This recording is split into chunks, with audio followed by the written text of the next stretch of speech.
Assalamualaikum warahmatullahi wabarakatuh. Selamat malam, Mas Khalil ya. Khalil. Siapa namanya Mas? Muhammad Khalil. Muhammad Khalil ya. Jadi saya ini sekandung dalam konsep organisasi ya, sama-sama PMII. Mas Khalil PMII. Jadi saya sebenarnya belum cukup tahu siapa Mas Khalil itu, tapi saya lihat tulisan-tulisan Mas Khalil cukup membantu saya untuk kayaknya penting ini bicara kritis itu. Begitu Mas. Oke Mas, apa namanya? Mungkin kita ngomong-ngomong tipis-tipis saja. Ini dimulai dari apa ya? Apa yang pikiran Mas tentang kritis itu menjadi penting? Apa atau mulai definisi kritis itu apa sih Mas? Saya ini sebenarnya berdasarkan dari pengalaman pribadi sih. Kita harus kritis. Kenapa saya harus kritis? Karena memang kritis itu, kalau saya ini kan dari pesantren, jadi kritis itu saya dogma bahwa kita harus kritis, dan itu mendarah daging bagi saya itu. Bahwa saya sangat ingat betul bahwa kulil haqqa walau kana murra itu tertanam pada diri kita, diri santri. Maka semenjak saya menjadi PMII, itu adalah buah istihad saya untuk melakukan kritis adalah melalui PMII. Dan saya di kader di PMII saya memang kritis dulu. Waktu senior-senior saya membicarakan kritis. Dan saya sempat melakukan demo, walaupun demo itu bagi sekarang kayaknya makruh sudah hukumnya ya. Atau kritis itu makruh. Bagi sekarang itu kritis kayaknya sudah mulai makruh. Artinya banyak yang nggak senang dengan orang kritis gitu. Sehingga mahasiswa sekarang banyak yang tidurlah, bahasa saya tidurlah mahasiswa itu. Nah, ini menyebut IKPMII ya. Jadi IKPMI itu Ikatan Keluarga Alumni Pergerakan Mahasiswa Islam Indonesia. Itu yang saya kenal Mas Khalil, sekandung dengan saya mulai bicara kritis. Sudah masuk ke mahasiswa tadi Mas Khalil itu nanti digugat loh, nggak objektif kalau bilang mahasiswa tidur ini. Ya. Ya tinggal lihat aja realitanya. Silahkan mau ngomong mahasiswa nggak tidur bangun, tapi ya kita wacanakanlah tetap ini. Nah, kita sedang ingin membangun positioning bahwa kita menyetujui kan gitu tuh Mas, inti niat kita kan begitu, menyetujui kritis. Nah, menyetujui kritis itu terhadap kepentingan mahasiswa yang sedang melakukan gugatan intelektual, gugatan ketidaksesuaian fakta kan begitu kira-kira ya. Bahasanya seperti mecut ya, tidur tapi itu niat kita baik kan begitu tuh Mas. Iya. Apa bedanya kritis dengan objektif Mas? Apa kritis itu mesti objektif atau apa? Kalau saya memandang kritis harus objektif. Kalau nggak objektif itu nanti fitnah, ghaibah. Gitu. Kita ngomong nggak punya bukti, nggak punya real, nggak punya pandangan. Apa yang mau dikritik? Ya harus objektif dong. Objektif itu bebas dengan ruang dan waktu, atau objektif itu adalah sebuah durasi yang panjang. Contohnya begini, mahasiswa sedang mau demo tapi senior itu berada di posisi yang berbeda. Ya. Kan sebenarnya objektifnya kan milik siapa objektivitasnya? Iya, okay. Kita kembali ke nurani masing-masing. Kalau saya ya objektif ya, kalau ini sudah menjadi ijtihad ini benar, ya udah, ini harus disuarakan. Harus bersuara kita. Jadi ya memang Rasulullah berkata kok, kulil haqqa wa la kunamur. Hak itu memang pahit. Pahitnya ya menyentuh senior, menyentuh guru, menyentuh pemerintahan yang sudah berkuasa. Itu pahitnya bagi kita. Kalau nggak mau pahit ya udah jangan kritis. Tapi itu adaful iman, itu orang yang tidak punya iman orang seperti. Saya nggak mau, harus kritis mahasiswa. Kenapa kritis itu didefinisikan ya harus bersuara. Dan dogma itu sangat jelas sekali bagi mahasiswa. Kulil haqqa walau kana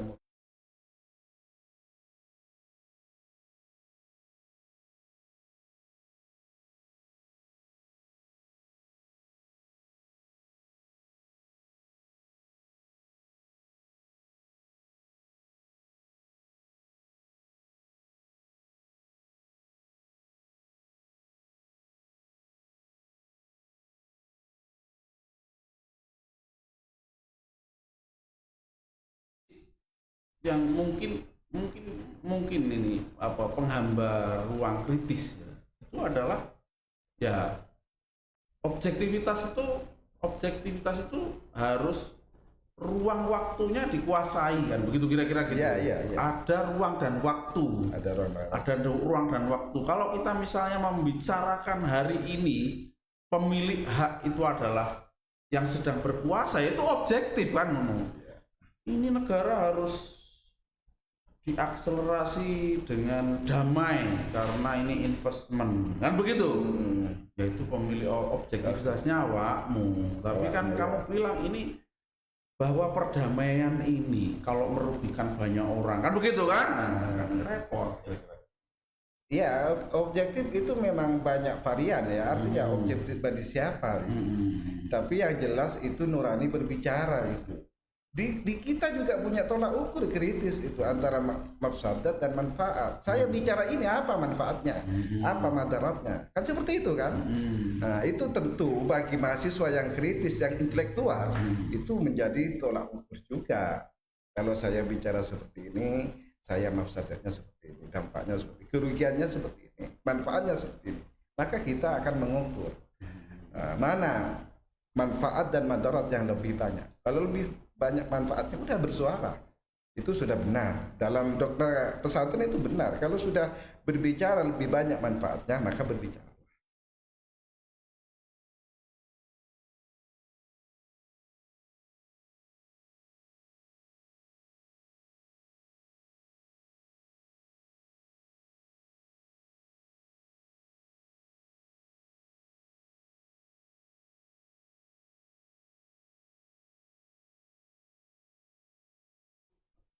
Perdamaian itu atau kondusivitas itu memiliki indikator manfaat yang jauh lebih besar daripada gugatan-gugatan kritis. Contohnya misalnya begini, kalau rezim atau kalau orang bilang ini kan jadi kacau gara-gara kalian kritis.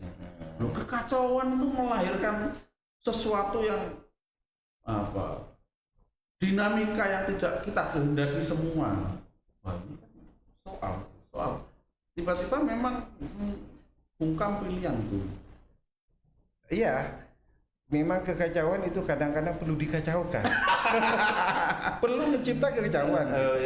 Perlu mencipta kekacauan dalam arti kita untuk menyaring mana kekacauan itu nanti yang akan dibenahi. Ini karena kalau sudah keadaannya seperti ini rusak parah itu, ya harus dirombak lah, dikacaukan. Harus dikacaukan, harus dirombak, lalu kita akan membenahi mana yang harus kita lakukan untuk pembenahannya. Jadi ya ibarat rumah kita rusak itu, keadaan sudah rusak, ya udah bongkar sekalian, kacaukan sekalian, bongkar semua. Kalau bisa ya pondasinya juga bongkar gitu, biar menjadi rumah yang kokoh. Biar menjadi rumah. Jadi kacau itu adalah terma proses untuk menjadi bagus. Bukan kacau itu adalah mafsadat. Bukan melulu mafsadat ya. Bisa saja dengan kacau dulu baru kita akan melahirkan kekuatan-kekuatan yang bagus yang sesuai dengan cita-cita pendiri negara kita. Sesuai dengan cita-cita kemajuan kemajuan yang kita inginkan bersama. Ya. Jadi menarik ini, terus diikuti. Kacau nggak apa-apa. Kacau nggak apa-apa. Ya, sering kan kita kacau, keadaan kita sudah kacau ini. Terus kacaukan dulu, baru nanti kita akan bisa membenahi dari arah mana yang perlu didahulukan. Nah, kita bicara sedikit tentang ini, Mas Khalil kan sudah tidak mahasiswa. Apa idenya? Kalau kita sedang mendorong, butuh kritisnya itu idenya apa? Supaya anak-anak, tadi kan bilang ini kan saya lihat kan sebenarnya gelombang IK baru, gelombang IK PMI yang sedang ingin berkehendak mendorong mahasiswa menjadi kritis. Apakah IK lama enggak? Ya kita hormat lah ya. Hormat Pak Amir Maliki. Amir Maliki di tengah kritis macam-macam. Tetapi Pak Amir Maliki juga sebenarnya mahasiswa harus kritis. Beliau itu menyampaikan bahwa masa mahasiswa harganya jas alma mater harga realnya itu 100.000 dijual 300.000. Mahasiswa nggak ngomong, itu kan nggak kritis itu. Mahasiswa apa itu? Itu Pak Amir Maliki mengatakan seperti itu. Jadi artinya memang mahasiswa itu harus kritis dari kampus, dari hal-hal kecil harus dikritisi. Pak Amir di tengah kritisisme dirinya sendiri saya kira cukup kuat ya. Cuma mengoperasionalkan ke mahasiswa itu, ke mahasiswa dan ke ruang publik ya terbatas. Masih sangat kita harapkan lebih kuat lagi. Artinya Pak Amir jilid kedua generasi berikutnya itu harus ada yang seperti Pak Amir kritis. Kalau saya sih kritisnya Pak Amir itu harus mempengaruhi ruang publik. Jadi perlu ruang teknikal yang mengatakan kalau suaranya Pak Amir di kampus itu yang kita hormati itu sampai ke ruang-ruang di mana pembangunan ini sedang berlangsung. Saya ngefans dengan Pak Amir dengan ide-idenya yang harus kritis. Karena Pak Amir santri tentu memaknai kritis itu ada batas-batasannya, mana yang perlu dibuat kacau, mana yang perlu didandani sedikit-sedikit, diperbaiki sedikit-sedikit. Gelombang kemudian kita geser, ini gelombang IKA baru. IKA baru sekarang ya. IKA baru. Apa idenya nih? Saya kira saya ingin bilang mesti kudune beda. Dengan ngono maksudnya lebih operet gitu, lebih kepada hal-hal substansial gitu. Apa idenya sebenarnya? Ya kita di organisasi memang berbeda-beda. Nah di perbedaan itu adalah ada kesamaan. Yang beda itu biarkan berbeda, yang sama ya kita samakan. Jadi enggak, itu fitrah, sudah perbedaan itu sudah fitrah, persamaan juga fitrah. Jadi ketika ada perbedaan itu enggak usah kita mencari-cari kesalahan karena berbeda. Yang penting itu dia bergerak, tidak merongrong, tidak merusak ekosistem alam ini yang sudah ditata dengan bagus. Kalau bisa ya harus lebih bagus. Ya, maksud saya gini, gelombang kritisisme yang sedang ingin digaungkan oleh IKA PMI Unibdu, saya kira ada sesuatu yang besar yang dilihat, atau sebenarnya apa gitu. Sesuatu yang besar dilihat itu misalnya sebenarnya posisi IKA itu membantu mahasiswa iya, tapi bersuara untuk kepentingan global kan saya kira menjadi sesuatu yang penting untuk membantu narasi ruang publik. Ya, itu memang menjadi cita-cita saya dan kebetulan ketemu sampean itu. Kok ini kok sama gitu. Ya. Jadi saya agak punya media kemana harus membicarakan ini kan. Sebenarnya kritis saya sudah lama ini. Mahasiswa tidur lama itu saya sudah berasa apa salah diri mahasiswa itu. Ya dengan adanya IKA ini maka saya terus bergerak mengajak teman-teman untuk selalu menyuarakan ketidakadilan. Menyuarakan ketimpangan, menyuarakan kesemena-menahan dari orang yang punya kuasa. Ya, itu. Yang penting kita balance, adil, ya udah selesai. Kan itu. Saya kira itu kan menjadi fungsi yang bertukar informasi dengan mahasiswa. Posisi IKA sangat strategis. Apalagi posisi IKA itu di luar di atas semua partai politik. Ya itu modal kami. Ini kan modal kami, ya. Modalnya kan di atas semua partai politik. Ada yang Gerindra, ada PKB, ada P3, Demokrat. Saya kira itu serius kalau bisa menggaransi data kepada teman-teman. Saya cuma tekankan ke mahasiswa itu jangan sampai Anda itu idealisnya tergadaikan. Apa sih kita maunya di dunia ini? Kalau nggak kritis apa? Berarti menggadaikan ide kan? Artinya jangan sampai sampean itu tidak bersuara ketika ada kebatilan di tengah-tengah kita. Hatta itu senior kita. Berani nggak ada senior kita melakukan ketidakadilan dalam mempunyai kekuasaan? Tidak. Berani enggak sampean? Nah di situ idealis yang perlu ditanam. Nah idealis itu perlu kita pupuk, dukung. Itu saya kembalikan dengan dogma-dogma agama, dan itu memang sudah ada. Kritis itu sudah diajarkan oleh agama. Kritis gaya pergerakan mahasiswa Islam Indonesia itu punya makna tersendiri. Makna sendiri. Mengkolaborasi dogma agama itu jadi satu misal lah. Ini maaf. Kalau memang senior kita itu yang punya kuasa itu jatuh ke hal yang nestapa, yang urusan privasi, udah itu urusan privasi, nggak usah dikritisi. Tapi ketika mengangkut kebijakan orang banyak, yang itu afatnya atau mafsadatnya itu kembali ke banyak orang, maka harus kritis. Kalau cuman senior itu, maaf ya, sering ke kafe gitu, ya udah itu privasi. Ya, saya kira kita akan sedang ingin berada di ruang publik yang PMI membantu kritisisme dalam konteks negara berkemajuan atau negara menjadi lebih demokratis. Beberapa waktu yang lalu saya kira saya senang ketika misalnya berita dorong-dorongan atau chaos di pendopo. Cuma nampaknya kita sedang tidak ada data yang cukup bahwa waktu itu ada momentum akselerasi anggaran pemerintah daerah itu, perbankan, pemerintah daerah dikumpulin, ada OJK macam-macam. Nah, teman-teman idenya kan ide-ide transparansi. Nah, saya kira kita sedang ingin lihat kalau urgensi tentang transparansi dikomparasi dengan kepentingan pemerintah daerah yang harus mengakselerasi sektor real, saya kira itu di samping chaosnya bisa lebih tajam. Meskipun chaosnya sudah agak benar dikit. Kalau saya sih begitu. Chaos itu dari sisi chaosnya itu adalah sebuah kebenaran yang memang harus terjadi chaos di situ. Kalau saya sih mungkin ini sebuah kebenaran definisi aja. Kalau demo itu ya rodok chaos, Rek.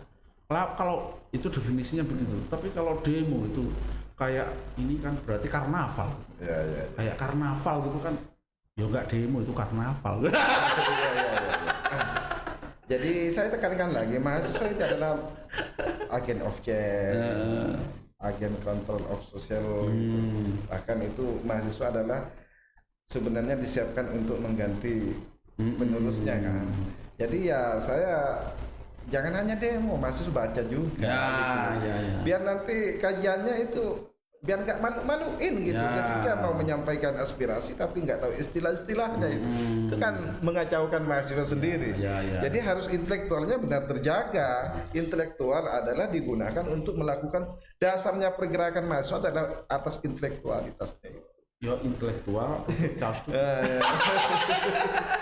Ya kalau berangkat demo nggak punya modal apa-apa, ya apa bedanya kita dengan tukang bulat juga, cari preman aja demo. Jadi demonya transparansi dan ilmiah gitu loh. Transparansi demonya, tapi narasi di dalam kenapa perlu transparansi kan perlu dikaji. Apa terus ada apa sekarang ini, pemerintah sedang melakukan apa, dan kaitannya dengan transparansi yang tidak transparan apa, itu harus menjadi basis data yang betul sekali itu. Mau bicara menuntut undang-undang sementara belum baca undang-undang, itu lucu kan? Iya. Jadi saya nggak sepakat mahasiswa seperti itu. Sebenarnya dari dulu termanya tetap sama. Demo itu adalah alternatif terakhir. Terakhir.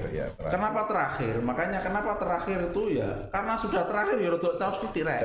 Ya. Itu kalau sebenarnya di agama itu bukan alternatif terakhir itu. Ini pejabat yang nakal titik, ya udah geruduk langsung. Itu man ra'a minkum falyughayyir biyadihi. Siapa yang melihat kebobrokan, maka udahlah kita langsung. Tapi di terma kita tetap kita menggunakan dengan wajadilhum billati hiya ahsan. Tetap kita dengan perilaku yang sopan, check and recheck, mengingatkan itu biar benar-benar objektif nanti apa yang disampaikan. Karena ketika kita mau mengatakan seseorang itu salah atau mendemo seseorang itu, sementara kita nggak punya data yang benar, maka kita adalah demo yang sembarangan. Saya nggak suka seperti itu. Jadi saya mengedukasi mahasiswa itu harus baca pada objek apa yang kalian mau gerakan. Jadi jangan sampai kalian itu berangkat ujuk-ujuk malu-malu. Jangan malu Ika loh ya. Jangan malu Ika ucau di betul. Saya nggak sudi itu. Harus baca harus. Nggak sudi saya. Mahasiswa harus baca, harus bergerak. Dasarnya intelektual, gerak dan hati. Nurani. Misalnya apa? Mahasiswa harus memiliki kemampuan mengkomparasi. Salah satu contoh misalnya visi Bupati tentang berdaya saing, berkarakter dan berdaya saing. Nah, objektif ini sebenarnya atau tujuan ini kan bisa dikompar dengan apa yang disebut proyeknya pembangunan 5 tahun ini kan. Apakah menuju ke situ enggak, itu butuh kajian-kajian yang serius, butuh data-data yang baik. Oh, ternyata ini enggak sesuai dengan tujuan kampanye kan begitu, karakter dan berdaya saing, karena misalnya jumlah anggaran, target anggaran, sasaran anggaran, narasi pemerintah di mediasi dinas pendidikan, kemudian fokus pendidikan, pengajaran, yang disebut karakter itu apa saja itemnya, yang disebut berdaya saing itu kan ngomongin soal sains kan, ngomong ilmu pengetahuan apa, dan ngomongin soal skill apa. Kalau sebenarnya cuma narasi kan ya itu saya kira mahasiswa sebenarnya tuntutnya besar sekali.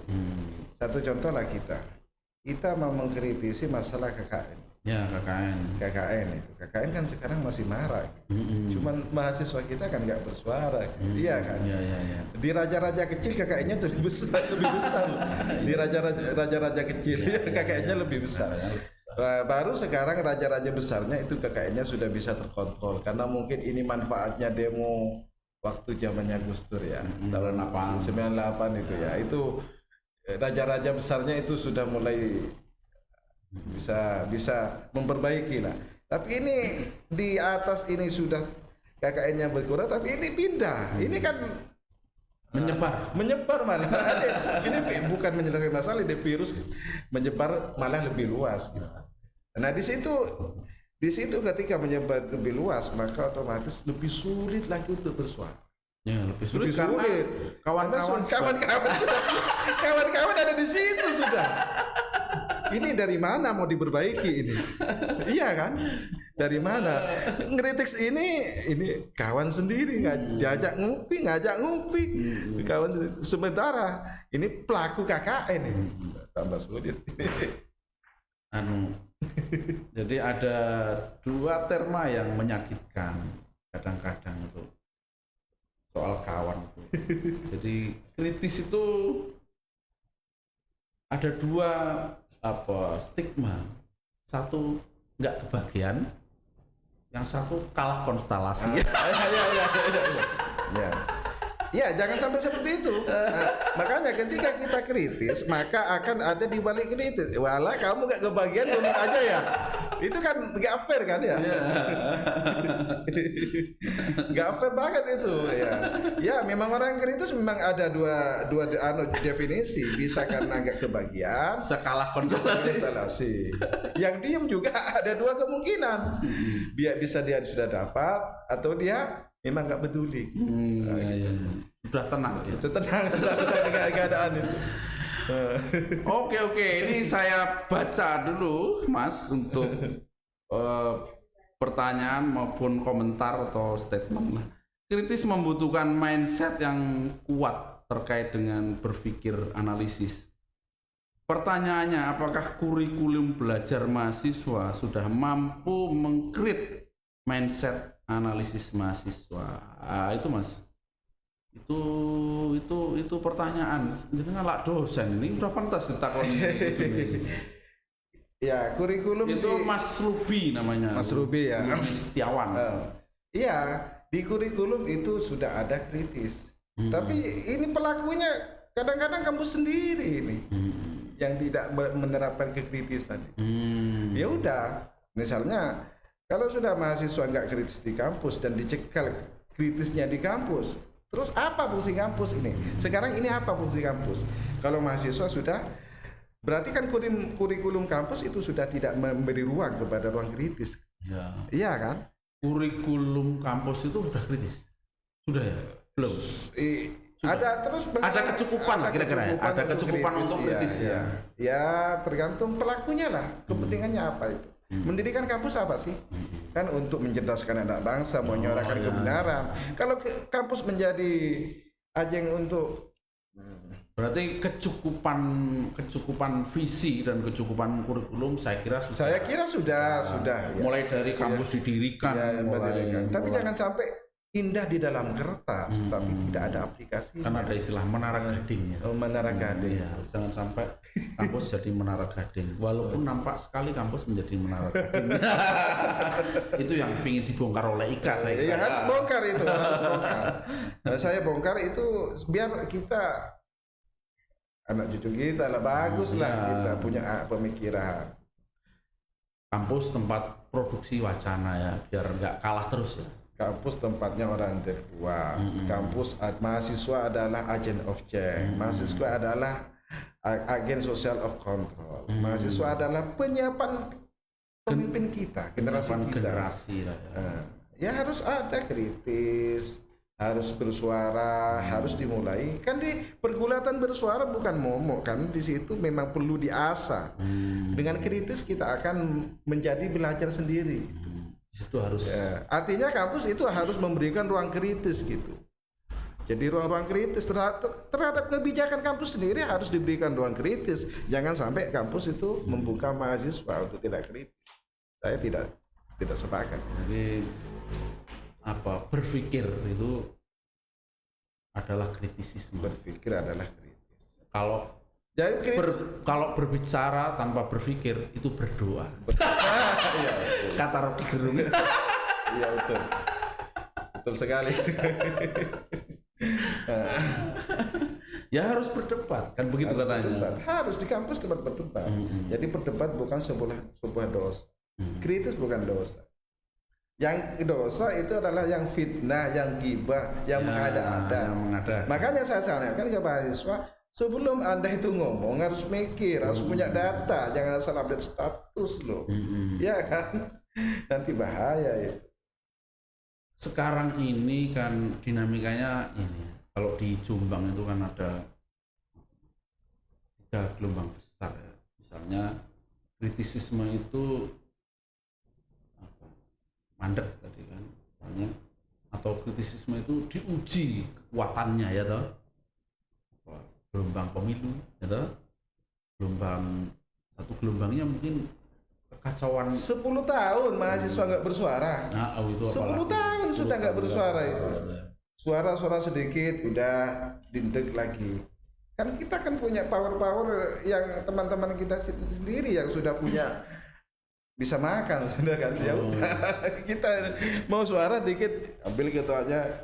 Mental seperti itu jangan ada di mahasiswa. Jangan metal dibayar itu jangan ada lah. Kita masalah rezeki ada sendiri kan. Idealitas itu harus kita bangun. Di tengah situasi yang tekanannya semakin kuat ini kan. Tentu orang yang krisis tentu banyak musuhnya. Tentu itu ya. Pasti banyak musuh. Apalagi kritis teman sendiri. Kalau itu mental kita mungkin yang perlu. Apalagi alma mater sendiri itu pasti dicap suladap loh ya. Tapi saya sih mungkin yang agak berat itu kalau kritisisme terhadap sistem pembangunan global, misalnya sistem pembangunan negara itu kan memang menjadi krusial, tapi yang tadi itu berat. Misalnya. Tapi ya teruslah kita memproses karena kritis itu bukan berarti harus menghasilkan dari apa yang dikritisi. Tidak harus. Betul itu. Tidak harus itu. Kritis itu jangan diminta solusi. Iya. Kritis itu adalah membuka wacana. Tanding awalnya begitu. Dia menjadi gerakan melawan ketidakadilan, modalnya kritis dulu gitu loh. Jangan tiba-tiba kita bilang harus ada solusi. Melawan ketidakadilan harus ada solusi keadilan. Ya enggak begitu. Di awal itu kan kritis itu kan pintu awal untuk menuju pembenaran kan. Untuk menuju perjuangan ketidakadilan. Ya harus dimulai dari kritis. Oke, ini ada lagi satu namanya Mas Darwin dari Sidoarjo. Nah, sekarang ini hilang gitu kira-kira. Mas Darwin dari Sidoarjo ini mahasiswa. Enggak, ini orang dewasa seumuran kita, tapi dia memang cukup aktif di dalam kajian-kajian sosial. Kritis kisah Gus Beji sedang di mana ya? ini ternyata guyon, Mas. Iya. Ternyata guyon itu, jadi beberapa waktu yang lalu kita itu bikin podcast tentang Gus Beki sebenarnya. Gus Beji itu maksudnya Gus Beki. Gus Beki yang kasus SAT itu. Nah, kita lumayan dapat atensi yang berlawanan dengan konstren KR kira-kira untuk membuka, satunya menutup. Jadi nah dia termasuk orang yang peduli terus mempertanyakan kira-kira kisah Gus Bekinya kemana, kira-kira gitu ya. Nggak bisa dijawab ya. Ya nggak bisa dijawab itu. Rana sudah jelas. Sudah dihukum, sudah jelas, itu sudah berjalan. Kita kita menyuarakan tangkap sudah selesai. Ya tangkap. Tegakkan keadilan, tegakkan hukum, selesai. Nggak ada kepentingan kita ini untuk permusuhan kan? Enggak. Karena sudah selesai. Udah selesai, bisa adil-adilnya. Kita mendukung itu. Harus itu kita dukung. Apakah nggak ada kasus lain? Banyak kasus ini. Kita nggak bisa membantu menyelesaikan. Yang sudah ada faktanya ya didorong kan untuk menerima keadilan. Betul. Yang belum mungkin kita bisa membantu membongkar kalau sedang ada punya kemampuan analisis mahasiswa macam-macam. Ya. Tapi kalau tidak ya jangan kemudian minta dibandingkan yang lain ini enggak ya repot ini kalau gitu. Ya kita harus mengajar diri memang. Artinya kita harus menyusun kekuatan. Tapi yang terpenting mahasiswa itu harus punya himmah, punya keinginan untuk bersuara. Walaupun itu bersuara itu perlu kekuatan juga. Ya kan, itu strategi untuk bisa bersuara harus punya bikingan, punya support. Termasuk support seperti ini adalah sangat bagus sekali untuk menyuarakan ketidakadilan. Terakhir Mas, jadi apa yang penting bagi mahasiswa? Ini pertanyaan terakhir, kita mesti tutup.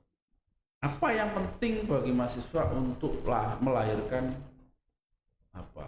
dunia kritis menjadi menyebar luas dan menggelora untuk pembangunan depan? Mahasiswa adalah awal tempatnya orang kritis. Dan kritis itu ila akhiril hayat.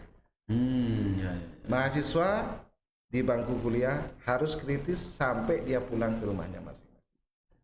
Itu saja. Kritis itu adalah dogma agama. Jadi dogma agama ya udah kita terus support untuk dan beri contoh mahasiswa untuk melakukan kritik terhadap kebijakan-kebijakan pemerintah, kebijakan lingkungan yang sekiranya di situ memang tidak berkeadilan. Kebijakan global itu harus bersuara dan harus cerdas mahasiswa. Harus cerdas. Jangan berhenti membaca hanya di bangku kuliah. Kerja pun dimanapun berada harus membaca. Membaca bukan berarti di buku, membaca keadaan, membaca sosial, membaca sejarah. Sejarah rokok ini tembakau. Sejarah rokok ya. Oke, terima kasih. Begitu dulu Mas, sebagai pancingan-pancingan kita nanti punya forum tentang tembakau. Alhamdulillah, iya kita ini sangat bermanfaat sekali. Mudah-mudahan ini didengar oleh pemirsa dan mudah-mudahan ini menjadi pencerah kepada seluruh pendengar. Oke, matur suwun. Terima kasih. Assalamualaikum warahmatullahi wabarakatuh. Waalaikumsalam.